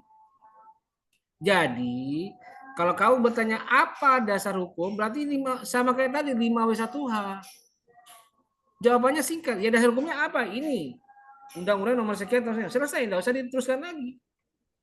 Jadi, kalau kamu ingin menjawab dengan uraian, bukan dengan sekedar short answer atau jawaban singkat, jangan pakai apa rumusan masalah itu. Harusnya apa? Ya ganti dengan kata bagaimana. Itu ya. Diperhatikan. Jangan apa, tapi bagaimana ini. Kalau bagaimana maka jawabannya bisa beberapa paragraf itu. Begitu ya. Dan itu ya, Pak. Secara kiat untuk membuat rumusan masalah yang bagus, yang tepat dan analitis. Gitu. Jangan pakai apa atau 5W1H, tapi how. How. Baik. Gimana? Nah, itu bisa panjang how. Pak, 5W1H kan juga ada how-nya ya, tapi kan ditaruh di belakang. Artinya bisa jadi panjang jawabannya. Bagaimana itu terjadi? Nah, diuraikan bagaimana terjadi. Kejadiannya begini panjang. Gitu. Jadi kalau apa, di mana, siapa, kapan, nah, ya udah selesai. Tapi kalau how bisa panjang. Ya. Ini juga berlaku buat yang lain ya. Jadi usahakan kalimat rumusan masalah jangan pakai apa, bagaimana, tapi bagaimana. Apa, siapa, di mana, tapi bagaimana atau mengapa. Oke, dah. Itu catatan buat siapa tadi? Putri Khatami. Berikutnya yang kedua itu buat ini siapa ini? Nihayatul Fadilah. Mana Nihaya? Ada Nihaya? Hadir, Pak. Oke. Nihaya, perhatikan nih. Ini antara ini nih judul dengan subjudulnya kok beda ini? Ini berapa ini poinnya? Itu 16, Pak. Masa sih? Kalau judul tuh berapa poinnya? Coba diingat lagi. 16 atau 18? 18. Nah, termasuk juga subjudul. Nah, subjudul ini kok kayaknya lebih kecil daripada judulnya ini. Iya, oh dibesarin sama juga, Pak. Harusnya sama. Harusnya sama. Karena ini kan juga bagian dari judul kan? Bagian dari judul. Ya. Kemudian yang kedua, maslahah mursalah itu istilah asing apa bahasa Indonesia yang baku? Maslahah mursalah. Nih, yang saya blok nih. Oh, dimiringin ya, Pak. Nah, berarti harus dimiringkan ya. Oke. Terus yang berikutnya ini saya mau tanya nih. Mana tadi? Nih, nomor 1 footnote 1 bukan footnote 1. Nah, ini. Amir Syarifuddin, hukum perkawinan di Indonesia ya. Hukum perkawinan Islam di Indonesia antara fikih Monaco dan undang-undang perkawinan. Nih, ini kan judulnya, kenapa tidak dimiringkan? Iya, Pak. Lupa, Pak. Harus Tapi dimiringkan. di PDF mah ada. Hah? Gak tahu deh. Ini kan PDF, mana? Oh iya. Oh iya. Terus yang ini yang nomor 6. Apa? Footnote 6 nih. Oh iya. Oh iya udah betul ya, sorry. Kayaknya tadi saya melihat ada yang salah. Tapi tidak tahu siapa, apa Nihaya atau siapa. Nah, nanti saya cek lagi. Apa, Pak? Nah, kamu ini sudah benar. Jadi kalau hadis, kamu harus merujuk terjemahannya ke buku hadis, bukan buku fikih munakahat. Ya. Iya. Terus lagi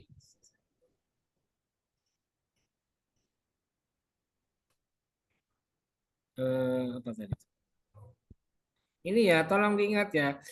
Footnote, catatan kaki jurnal, itu bagaimana cara penulisannya? Coba ingat lagi baik-baik. Bagaimana pedomannya? Ya.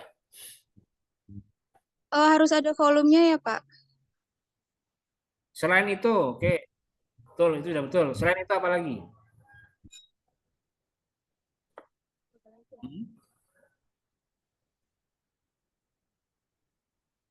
Selain itu, saya kasih tahu ya, judul tulisannya itu jangan dimiringkan, tapi cukup dengan diapit oleh tanda kutip, double tanda kutip, kayak begini ya. Itu yang jangan dimiringin. Iya, judulnya jangan dimiringkan, tapi cukup diapit oleh double tanda kutip, yang double tanda kutip ya.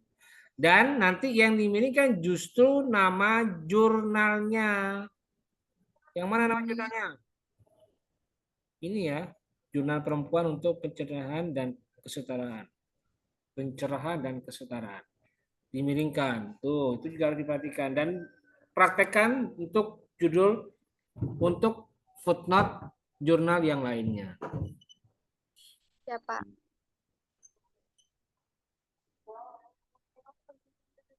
Ini kamu masih salah ini.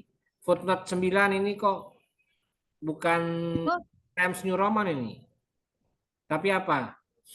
Kalibri ya? Nah, masih Kalibri. Jadi hati-hati. Dosen yang teliti akan mempersoalkan ketika ada kesalahan dalam pembuatan footnote. Dan yang lain sudah cukup ya. Itu catatan saya buat Nihaya. Berikutnya yang ketiga saudara. Pak, Ya. Pak, mau ada pertanyaan. Itu kalau ambil referensi dari skripsi atau jurnal online gitu, emang harus pakai linknya, Pak? Nah iya harus itu. Misalnya ini. Tapi di buku nggak ada, Pak. Misalnya ini Di ya. buku Redinaldo ya. Kamu ngambil di. Nah sekarang saya tanya, kamu ngambilnya di mana? Redinaldo. ada di repositori, di online. Di repositori online di mana? Di kampus apa? Aduh, bentar, Pak. Kalau repositori itu kan berarti kampus apa gitu, ada namanya. Univ Islam Negeri Fatmawati Soekarno. Bengkulu. Terus Bengkulu ya, UIN Fatmawati Soekarno Putri Bengkulu ya. Nah, itu di ini di copy paste aja, copy paste dipindahin ke sini ke footnote-nya. Terus diakses ya. Kan ada keterangannya kalau referensi internet ya, diakses pada tanggal sekian pukul sekian. Nah, gitu caranya. Jadi ini tidak boleh pakai begini ya. Kalau begini berarti kesannya kamu punya bukti fisiknya, punya tesis fisiknya, kamu punya catatan fisiknya gitu. Karena kan ini. Jadi ditaruh footnote-nya, Pak. Jadi linknya ditaruh di footnote sama di daftar pustaka juga. Iya dong, harus dimasukkan ke footnote-nya, masukkan di catatan kakinya gitu ya. Pokoknya semua referensi internet kamu harus menggunakan pedoman catatan kaki untuk sumber internet, gitu aja. Entah itu mau repositori, entah itu yang umum gitu. Masukkan footnote-nya, ya. Gitu. Oke, Jelas Pak. ya? Udah ya? Iya, Pak. Oke, berikutnya yang selanjutnya Rizky Raja Pratama. Mana Rizky? Putus-putus sih kamu suaranya. Oke, baik, perhatikan.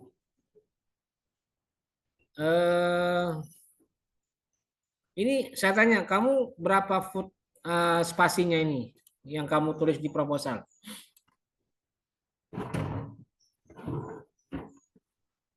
Ya, Rizky? Kenapa, Pak? Ya. Transkripsinya berapa spasi? Tulisan proposalnya berapa spasi? Ini kayaknya bukan 2, betul ya? Betul apa salah? Gimana? Panjangan. Halo, cepat nih, biar waktunya sudah mau habis ini, cepat. Berapa spasinya ini? Semua. Ya, hadir, Pak. Semua skrip proposal kamu. 2. Udah, ini bukan 2 ini. Bedakan dengan yang tadi loh ini. Dengan punyanya Nihaya itu. Beda. Ini. Beda. Lebih rapat kamu daripada ini punya Nihaya. Beda. Berarti ini tolong diperbaiki ya. Jangan sekali-kali proposal ya, Pak. Kamu format spasinya itu 1,5 atau 1. Saya sudah bilang dari awal, penulisan ikuti standar yang dinyatakan dalam skripsi. Jadi kalau skripsi 2 ya 2 juga proposalnya. Kecuali ada hal lain yang berubah, misalnya kebijakan dari fakultas, ada aturan yang tertulis dari jurusan yang mengatur bahwa proposal boleh 1,5, nah itu baru, gitu ya. Nanti kamu update sendirilah itunya. Ya, Pak. Terus yang berikutnya, ini saya tanya nih, musyawarah bi al-ma'ruf, ini bahasa Indonesia apa bahasa Arab nih? Nih, musyawarah bi al-ma'ruf. Iya, bil ma'ruf itu, Pak. Iya, saya tanya bahasa Arab apa bahasa Indonesia? Itu bahasa Arab sih. Bahasa Indonesia itu, Pak. Di Indonesianya. Bisa. Ada al-ma'ruf itu dalam bahasa Indonesia. Oh iya. Bil ma'ruf ya. Apalagi pakai bi. Nggak bisa. Berarti ini harusnya apa, Rizky? Harusnya ini ditulis miring atau italik. Oh, iya. Istilah asing di proposal itu harus dimiringkan. Istilah asing ya, bahasa Arab, bahasa Indonesia, bahasa Sunda, bahasa Jawa, bahasa Sumatera, semuanya itu pakai istilah yang dimiringkan penulisan.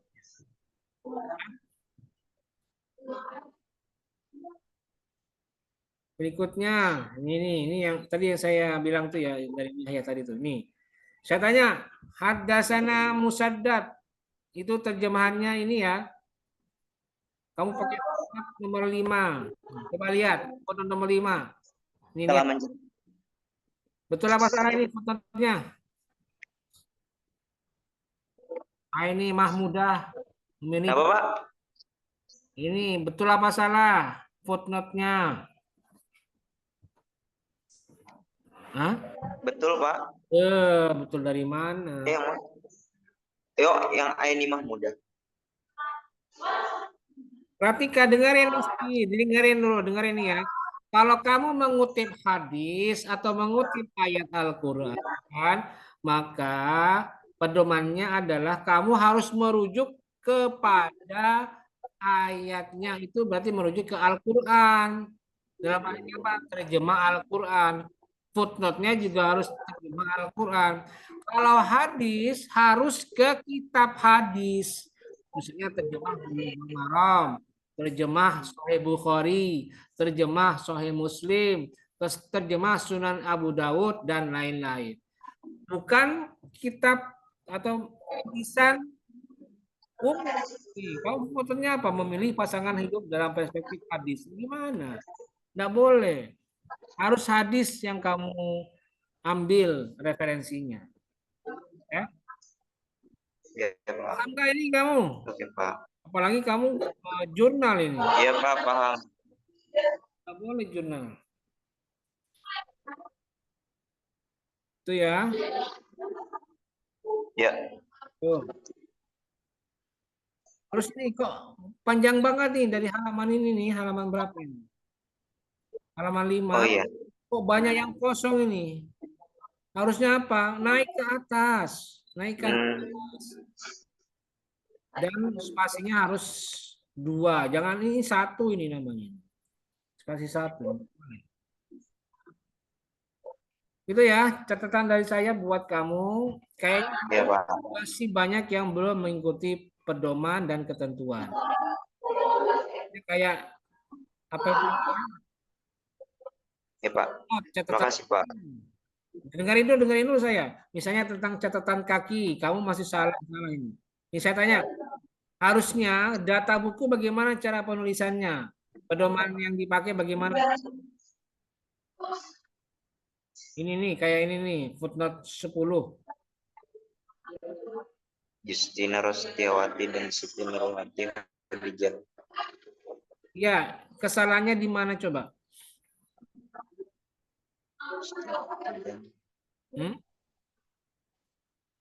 Kesalahan.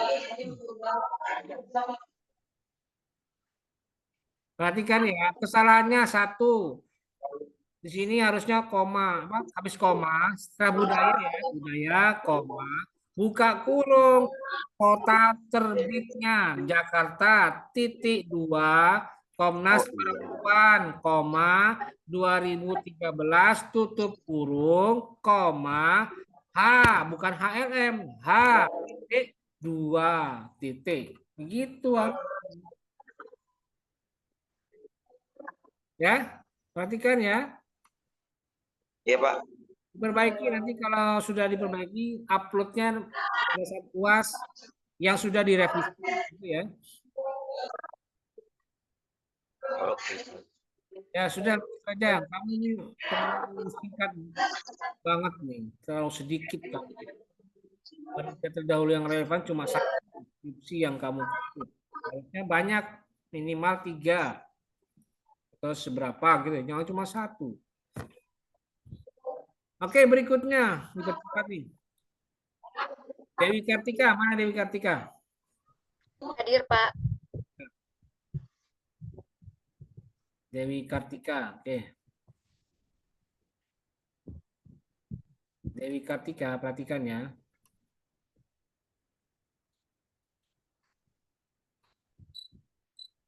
Buat Dewi Kartika, catatan dari saya adalah pada bagian ini. Masih mengulang-ulang lagi. Bab 1, pendahuluan.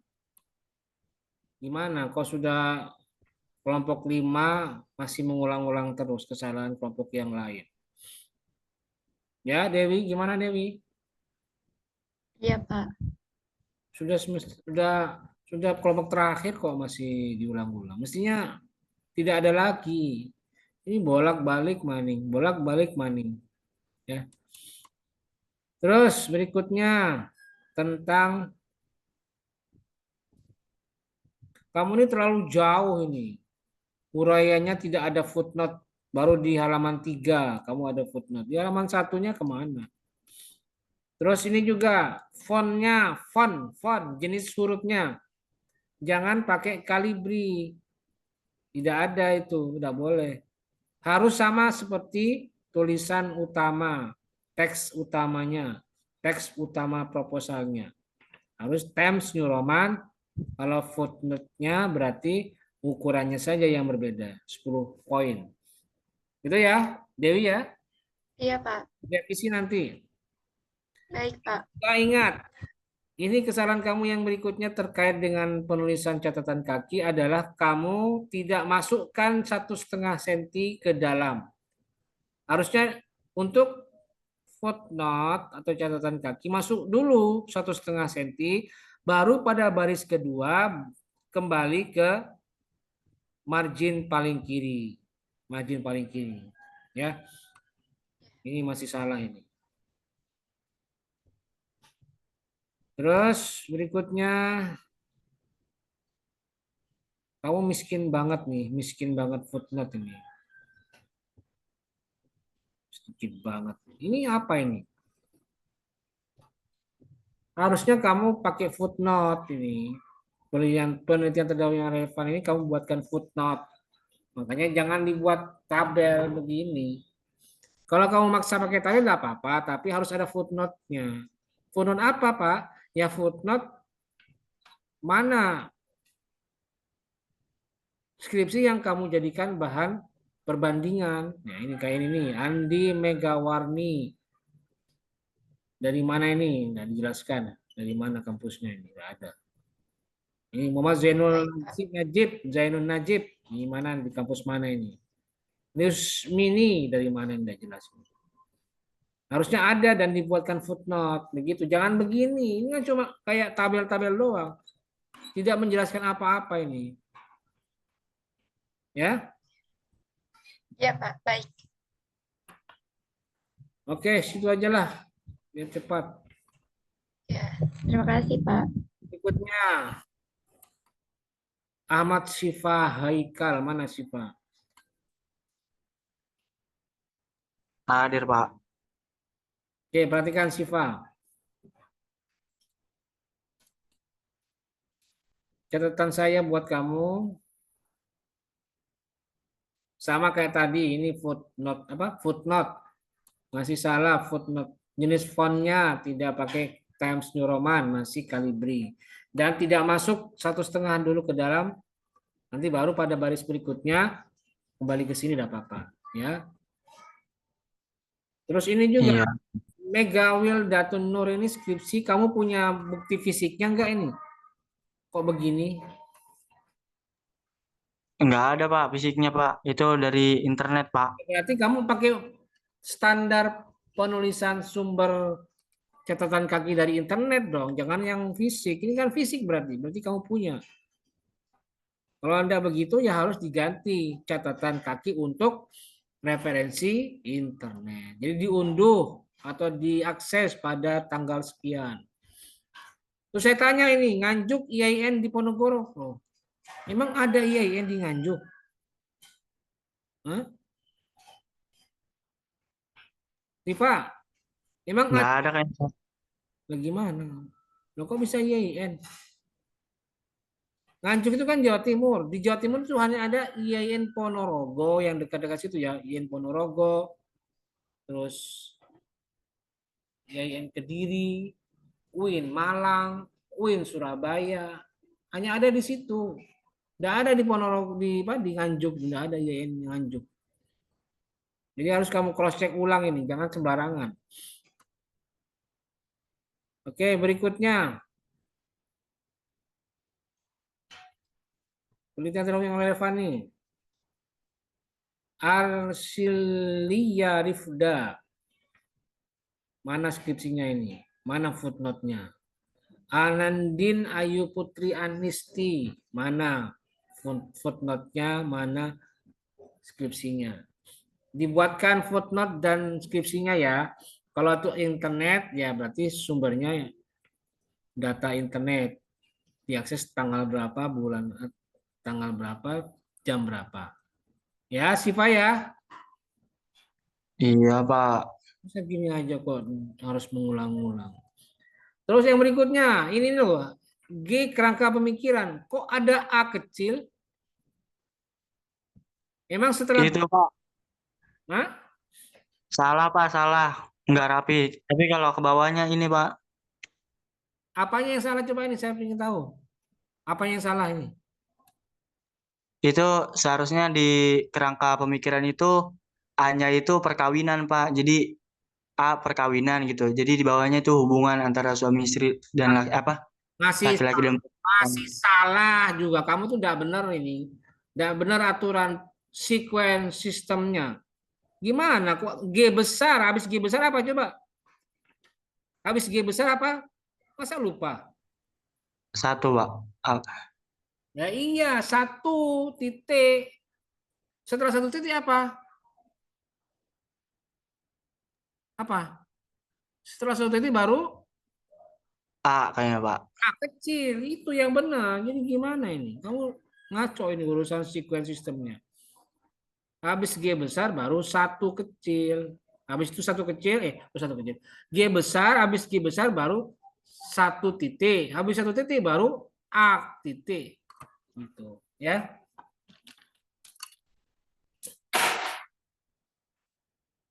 Oke, baik.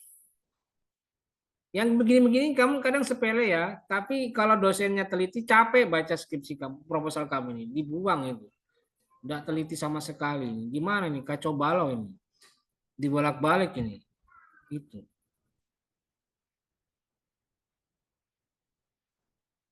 Itu ya.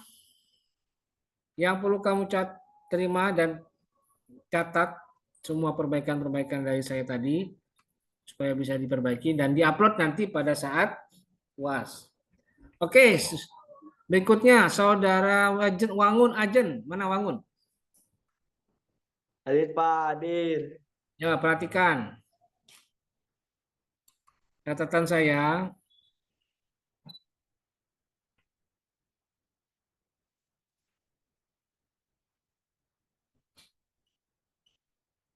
Sama lagi nih, balik-balik nih.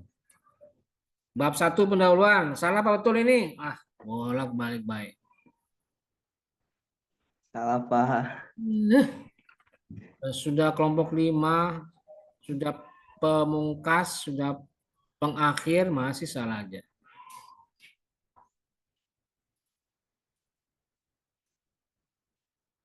Ya, berikutnya. Ini kamu terlalu panjang ini ya. Wangun ya.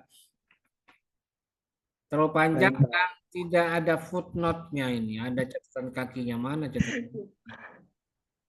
Sampai berapa halaman? 3 halaman loh, bayangkan loh. Ya, Pak. Lupa ngasih footnote pas semuanya itu Pak. Aduh. Semuanya ada ini. Aduh. Iya Pak. Kacau beliau ini. Lupa. Yang benar aja. Kamu tuh kan semuanya. S1 loh, masih S1 tuh harus banyak-banyak mencantumkan sumber yang kamu kutip. Tidak boleh tuh, masih S1 sudah belagak. Saya punya teori sendiri, ini teori saya ini pandangan saya ini. Tidak boleh begitu. Kecuali kamu sudah profesor, sudah guru besar, baru bertingkah membuat teori sendiri, itu boleh. Kamu masih S1 aja belum ini. Iya, Pak. Jangan abaikan hal yang sepele seperti ini. Nih, ini pandangan-pandangan teori pemikiran seseorang ini kan, ulama-ulama yang berpandangan. Pengertian al-laqid itu ada pengertiannya itu. Nah, sekarang saya tanya, al-laqid kamu ambil dari mana kira-kira waktu menyusun ini? Pengertian al-laqid Al-Laqiq. Hah? Dari jurnal sih Pak. Dari ini Pak, ada skripsi Pak. Skripsi. Ya tolong ya, kamu proposalnya tidak ada footnote sama sekali. Baiki ya. Dan yang terakhir nih, silakan Ibnu Kuseri, mana Ibnu Kuseri? Hadir Pak.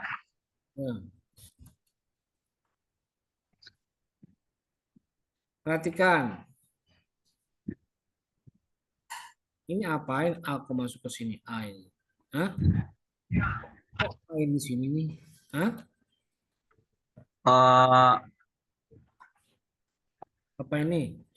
Kurang tahu sih Pak, tadi pas saya cek mah gak bermasalah Pak. Lah, Gak ada masalah. ini buktinya apa ini kok A nyasar begini kok. Nah, ini habis ini di bawahnya lihat nih B, latar belakang masalah malah. Harusnya latar belakang masalahnya jadi A di atas. Iya Pak. Gitu ya.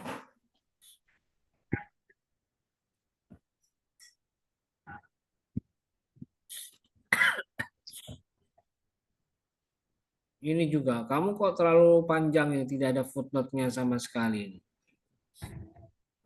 Di rumusan apa latar belakang masalah tidak ada footnote sama sekali. Bu Seri ya. Iya Pak. Tidak sama sekali. Padahal kamu menjelaskan pengertian nikah. Nah, ini kan harusnya ada footnote-nya di sini. Angkaha, at-tazwij. Jangan kamu berdalil sendiri, kamu berteori sendiri ini. Memberikan definisi sendiri tidak boleh. Harus ada rujukannya, harus ada sumbernya, ya. Itu catatan saya yang pertama. Yang kedua,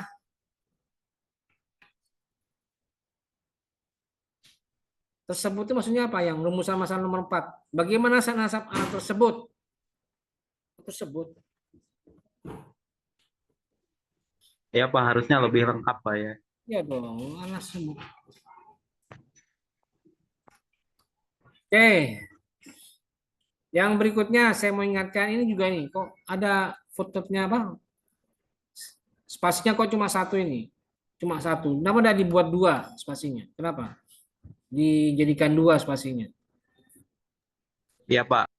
Semua skrip, semua proposal harus pakai spasi dua.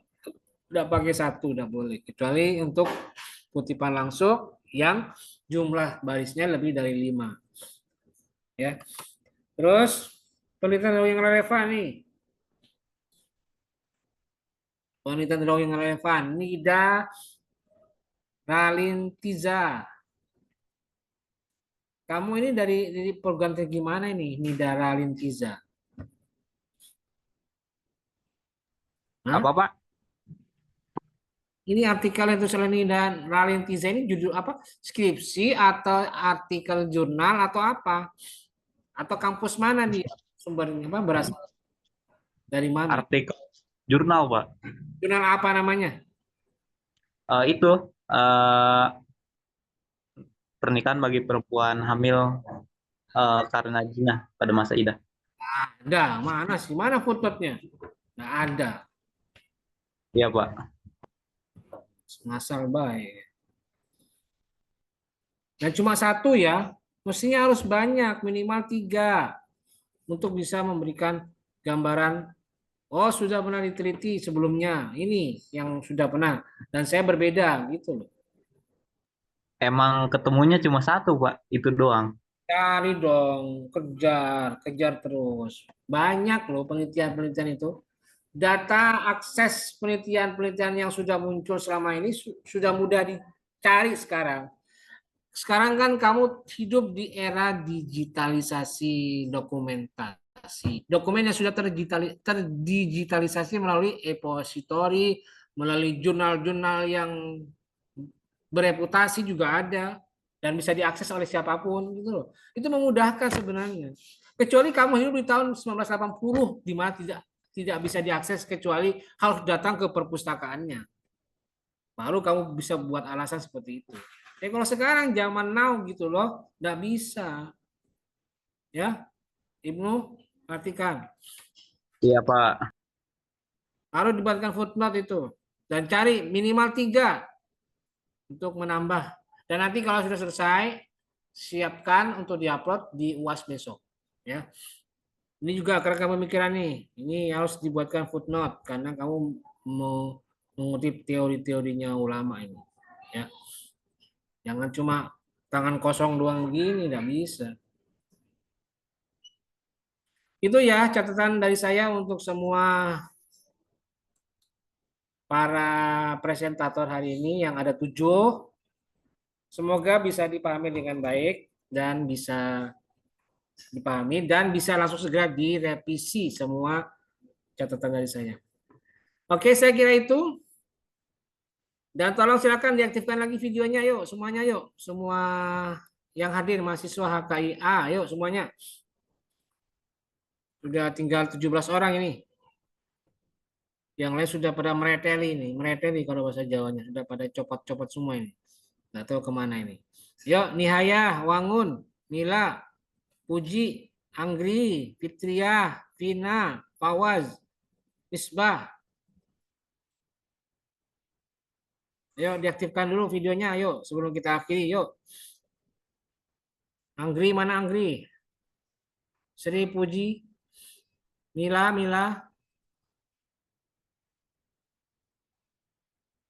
mana Mila? Fitria, Irfan, Misbah.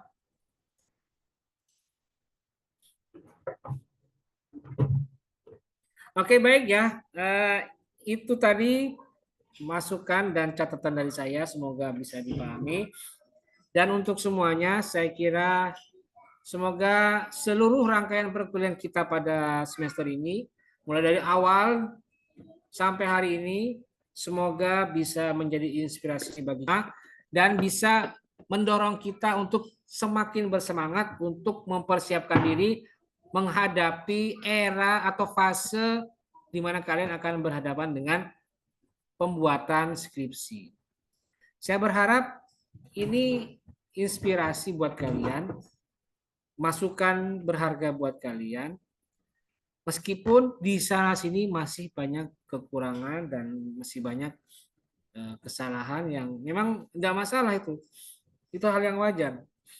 Tapi bukan berarti semuanya akan salah terus.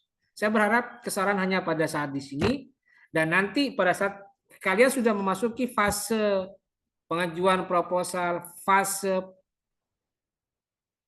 sidang proposal, dan termasuk fase menyusun skripsi, kalian sudah mengikuti dan sudah punya pedoman, punya bekal, dan kalian bisa melaksanakannya sesuai dengan apa yang harusnya kalian lakukan. Itu yang paling penting. Dan ini adalah pertemuan terakhir, maka dari itu saya akan tutup seluruh rangkaian perkuliahan kita di semester genap tahun akademik 2023-2024 kali ini dengan berharap semoga apa yang kita ikuti bersama-sama dari awal sampai akhir bisa bermanfaat buat kita semua dan juga bisa memacu kita untuk segera mengejar target pembuatan skripsi dan insya Allah akan diakhiri dengan ujian munakosa. Dan kita berharap semoga pada saat nanti sidang munakosa dilaksanakan semua sudah berlangsung dengan baik dan kalian bisa menghadapinya dengan baik dan bisa bisa mendapatkan hasil yang memuaskan. Saya kira itu dan mari kita akhiri seluruh rangkaian perkuliahan kita pada semester genap kali ini dengan bersama-sama membaca surat Al-Fatihah 1 kali. Semoga ilmu yang kita dapatkan bisa menjadi ilmu yang manfaat, barokah fid dini wad dunya wal akhirah. Amin ya rabbal alamin. Ala hadhihi niyah wa ala kulli niyatin shalihah bi barakatil Fatihah. A'udzu billahi minasyaitonir rajim. Bismillahirrahmanirrahim. Alhamdulillahirabbil alamin. Arrahmanir rahim. Maliki yaumiddin. Iyyaka na'budu wa iyyaka nasta'in. Shiratal ladzina an'amta 'alaihim ghairil Amin. Baik, terima kasih mahasiswa sekalian. Dan saya juga mohon maaf jika ada kekurangan selama saya menemani kalian dari semester 2 ya. Semester 2 ya. Sampai semester 3, 4, 5, dan 6 hari ini.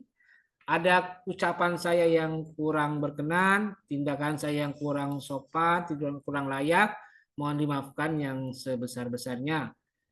Dan sampai bertemu kembali di lain waktu dan kesempatan karena kemungkinan tidak akan ada lagi perkuliahan karena sudah semester 6. Jadi ya sudah selesai seluruh tanggung jawab kita hari ini. Semoga di lain waktu dan kesempatan kita dapat bersua kembali dan semoga nanti 4-5 tahun ke depan kita bertemu lagi di suasana yang penuh kebahagiaan. Kalian sudah menjadi orang hebat. Kalian bahkan sudah punya posisi yang luar biasa. Bahkan ada nanti yang sudah 6 tahun ke depan sudah ada yang setara dengan saya juga menjadi dosen, sudah menjadi orang penting di instansi kalian masing-masing. Baik, terima kasih dan mari kita akhiri perkuliahan hari ini dengan bersama-sama membaca lafaz hamdalah. Alhamdulillahirabbil alamin. Screenshot Pak, screenshot. Ya. Screenshot ya.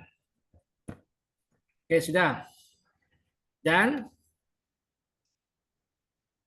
terima kasih dan mohon maaf.